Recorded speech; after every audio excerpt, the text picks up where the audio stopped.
If you are eager to learn new skills and finances are holding you back, I've got some amazing news for you. Did you know that you can apply for top-notch courses on Coursera for free?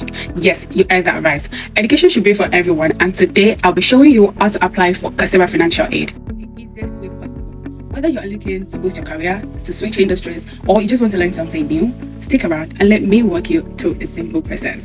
So basically, the first thing to do is to choose your desired course. What course are you really interested in? Is it UI UX? There are thousands of courses to pick. You can see from here project management, UI UX, accounting. So let's go for UI UX. So here you're going to see the financial aid right beside the enroll for free. Exactly. Can you see where my cursor is? That is where you're going to find it. So these are just basically the course details and description. So let's click on the financial aid. Here you see the breakdown. You see this course is $49, like 49 US dollar. So here you will pick the exact course you want to choose, because here there are stages of the courses so you have to just pick one. Then you click on next. So this is the application. Your application is going to take exact 16 days to be reviewed. You can see it there. The applications can take up to 16 days to be reviewed. So let's continue to the application. Yep.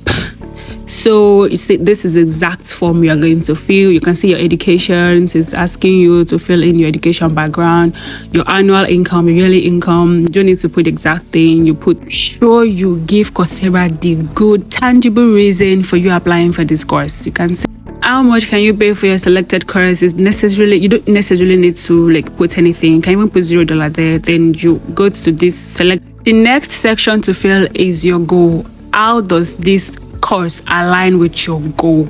You must make sense of it, honestly. Make sure your goals are very realistic. Then there are terms and conditions. Just tick it and make sure that your reasons and your goals are not more than 150 words. Like the box for your reasons, they are not more than 150 words, and the box for your goals are not also more than 150 words.